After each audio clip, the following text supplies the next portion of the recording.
Good afternoon, class. Okay. Maurice, please lead the prayer. In the name of the Father, the Son, the Holy Spirit. Amen. Okay, once again, good afternoon, class. Before you sit, please pick some trash under your chair and arrange your chairs. Okay. But before that, let's have check your attendance first. Say present if your last name is called. Okay, everyone is present today. I want to ask you a question, class. What is our topic last meeting? Okay, Samantha. Okay, correct. It's about Jean Piaget theory of language acquisition.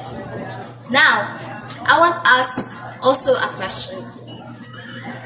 What is all about the Jean Piaget? Okay, Nicole?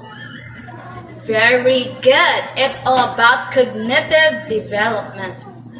Now, we have a new to discover topic today. It's about George Herbert Mead's symbolic interactionism.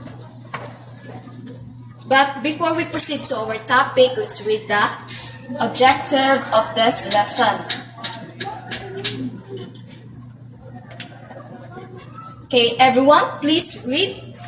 At the end of the lesson, the students are expected to differentiate the key concepts of George Herbert Mead's symbolic interactionism through example discussed in class by identifying at least two ways symbols influence social interaction. B. Share the role of symbols in shaping social interactions through class discussion by sharing at least two real-life situations that show its importance. C. The students will demonstrate the application of symbolic interactionism in a group presentation by enacting real-life scenarios where symbols influence human interaction. Okay, so that's it. Now, let's proceed to our discussion. This time, I'll be calling two students to come in front. And they're gonna show something, and after that, I'll be asking a question. Alright, we already have two representative students. Okay, student A, you're gonna pretend to wave your hand and have a big smile. Student B, you're gonna pretend to roll your eyes and cross your arms. Alright. This time, I'll be asking a question. What do you think, student A, when he waved her hand? Very good. Is a sign of greetings or hello. How about the reaction of the student B? Alright. His reaction meant annoying, disturbance, and frustration. And also it might be a disinterest of something. And last question. Do both things have a meaning? Alright, very good. Both things have a meaning. So now I prepared something. So I'm going to group you into 4 groups. In each group, I'm going to give you a minute to guess a word. And each group must have a representative to pick a random word in a box. So here, I have some random words in here. And the representative must say the word but without a sound. So the other members must guess what the word is by the lips pattern or the speech pattern. For example, if a student has beautiful, she or he speak the word but the sound is mute. Once the student guesses the word, they must raise their right hand and speak aloud the word guessing. If the group get correct answer, they will have 5 points and the next round starts immediately. The group with the most points wins the game. And now, let's start the game. Okay, class, now that we've finished the guessing game, let's talk about what you learned. I will ask some questions and you can share your ideas. First, how did you feel when you tried to guess the words without hearing them? Was it easy or hard? Can you tell me why, Mr. Garces? Very good. Now, what tricks or ways did you use to understand the words? Did you watch the mouth, use special expressions, or something else? Yes. Mhm. Yes, very good. Now, think about real life. How is this game like real life when we talk to people? Do we always hear their full words or something use actions, faces, or emojis to understand them? Another hand. Yes, Miss Rosales. Very good.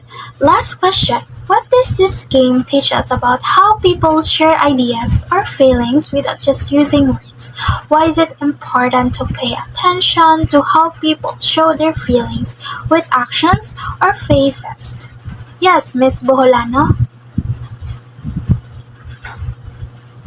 Very good. Thank you for sharing. This activity shows us that communication is not just about words, we use many ways to understand and connect with others. Good day, everyone. Today we're going to talk about symbolic interactionism, a sociological theory that helps us understand how people create meaning through their social interactions. But before we start, let me ask you a question. When you smile, wave, or shake hand with someone, do you think that those gestures has meaning? Exactly, those actions has meaning that we learn through our experiences. That's what symbolic interactionism is all about. It's about understanding how people create meaning through our social interactions.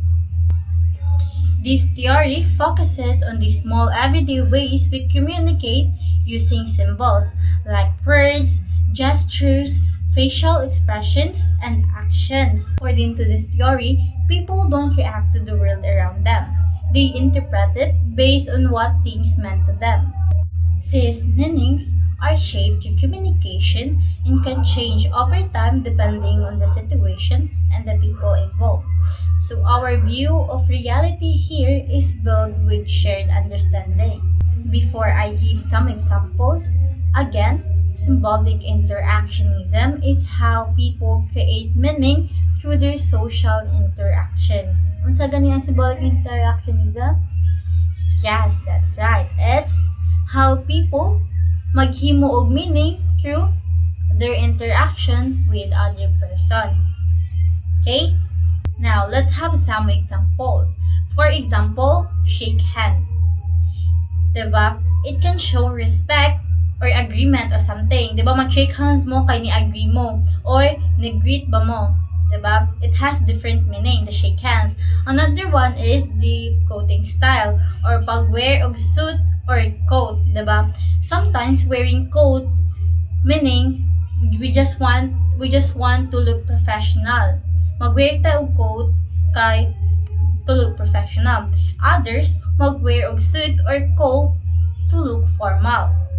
Diba? It has different meaning.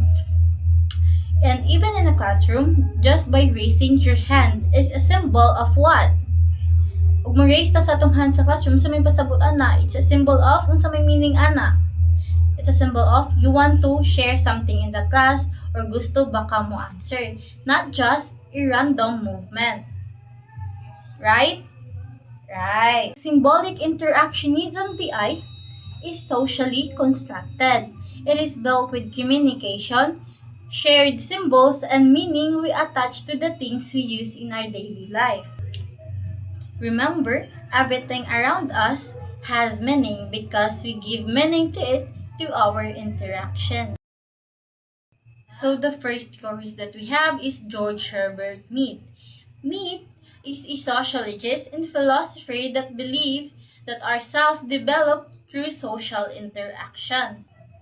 He also developed the concept of I and me.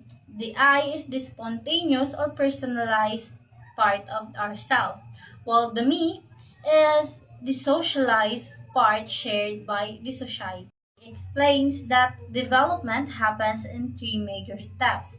First, we have the preparatory stage, the play stage, and lastly, we have the game stage. The first stage of development, we have here the preparatory stage or the imitation stage. Ana sini dinhi kuno ang bata mo imitate sa adult. Ug unsay gibuhat sa adult means musunod siya or iyang sundon ang nasa iyang environment. For example, ang bata nagkuha pud siya something nga pwede niya mahimong cellphone, iyang gisunod iyang mama.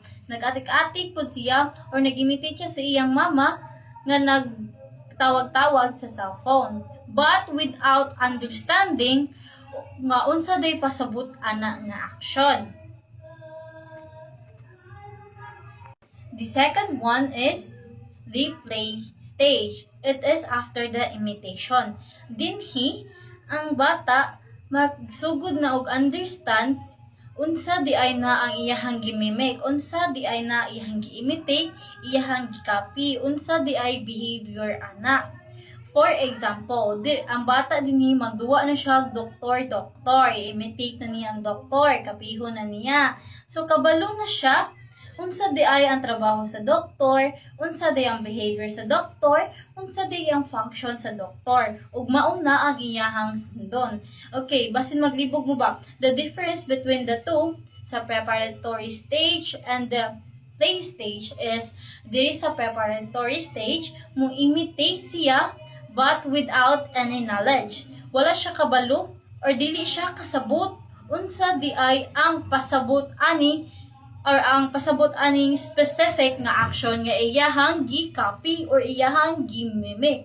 While here in the play stage, kasabot na siya sa function or sa behavior ani iyahang gi-copy. Kahibaw siya unsa ni iyahang gi-copy. So, the third stage, which is also the last stage, is the game stage. So here in the game stage, it usually happens during after childhood. The child here can now understand that the society has different roles and those roles connects and work together. For example, a child is playing a team game, a soccer baron or a basketball. A child can now understand sa katong nga game, dili lang ang iyahang role ang nag-exist. Role niya as a goalkeeper or a center. Nag-exist ang role sa referee, sa coach, sa teammates. That those roles can fit together in one game. Gets? So, okay. So, that's all for my discussion about symbolic interaction and George Herbert Mead. The second theorist is Herbert Blumer. Herbert Blumer was an American sociologist known for his work on symbolic interactionism. Herbert Blumer argued that people act toward things based on the meanings that they assign to them, and these meanings derive from social interactions. He also emphasized that meanings are not fixed, but are constantly modified through an interpretive process as individuals encounter new situations and interact with others.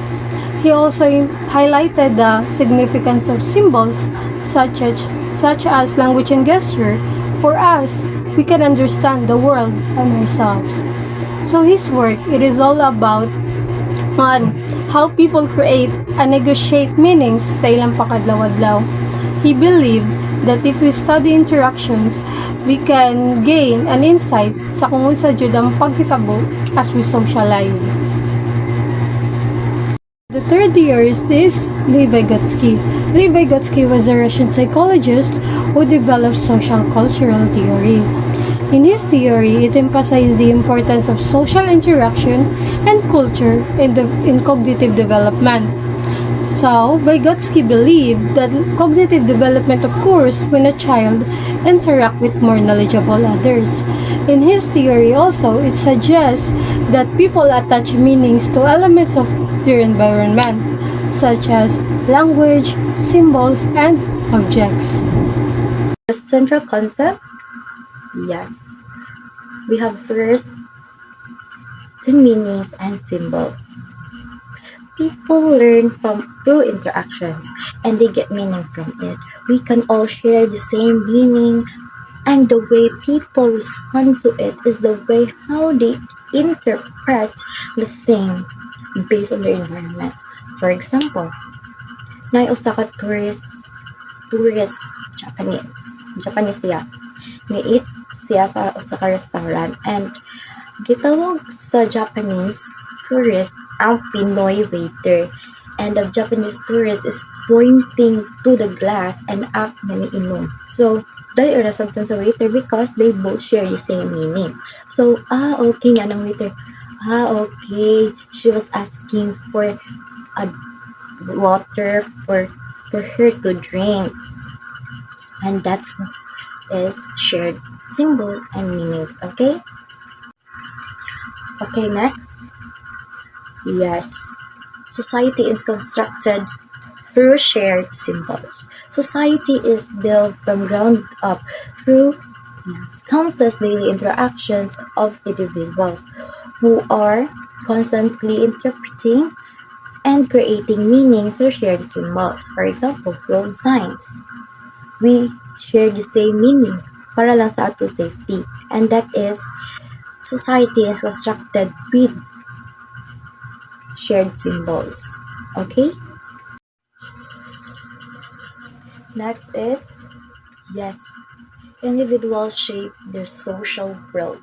As humans, are individuals, we are not passive participants, okay? We are actively participating because we make decisions, we form relationships, and we, respond to our environment.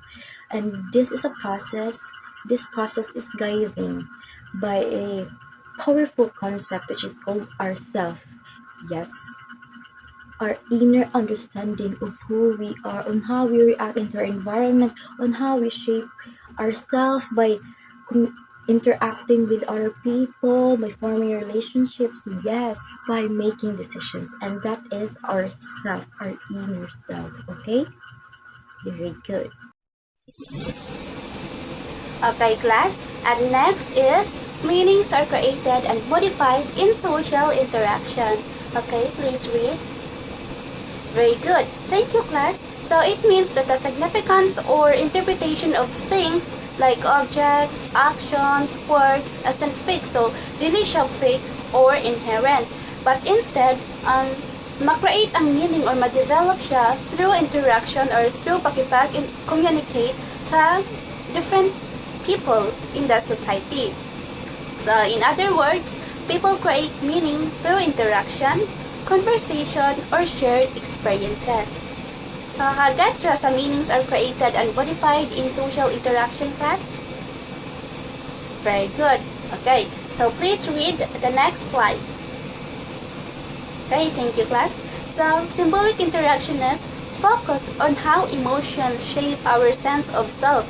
But some critics argue that they might overlook emotions in social interactions. So despite this, symbolic interactionists study how interaction between people affect learning experiences. Like, for example, teachers and between the students. So when the teacher are going to correct or are going to praise the student, so it can significantly impact the student's self-image and academic identity. So that is symbolic interactionist. Okay? So, gets siya, class? Kay mag-activity ra ba after nga ni? Gets siya? Very good. So, let's proceed to our activity. Okay, class, now let's have an activity. I will be dividing your class into 5 groups. This will be the group 1, group 2 here, group 3, 4, and 5 dira sa likod. Okay? So each group, I will give you a scenario to demonstrate how people interpret symbols and meanings in interaction. No? So, kinahanglan ninyo i-roleplay diri sa front ang nga scenario nga akong ihatag ninyo. Og inyong i-discuss kung unsa ang pag-interpret sa tao sa kana nga symbol nga gihatag. Okay, so I have here 5 different scenarios. This will be for the group 1, group 2, group 3, 4, and 5. Okay, so you need to discuss it with your group kung kinsa ang mo role play o kung kinsa ang mo explain sa kana nga symbol. Unsa pag-interpret sa tao sa kana nga symbol. Okay? So nasabtan ra ang instructions. Any questions? Clarifications? None? Okay, so you can now form a circle with your group. Okay? And please do not drag your chairs para walay saba nga mahitabo. Okay? So everything's fixed. Alright? Okay, since we are done in our group activity, let's proceed to our next activity, which is individual activity. I have prepared questions and I want you to answer these questions. But before mo answer, please read the directions, everyone. Okay. Asa isuwat? So, 1/2 crosswise. 1/2 crosswise, ma'am? Yes, 1/2 crosswise. Okay, you have 15 minutes to answer the activity. Okay. Okay, time is up. Everyone, please pass your papers forward. And Mayor, please collect the papers. Alright class, before we end our discussion on symbolic interactions, let's check how will you understand our lesson. This will be your assignment and it's divided into 2 parts. Part 1 is multiple choice. You will read each question carefully and choose the letter of the correct answer. Write it on a 1/2 crosswise.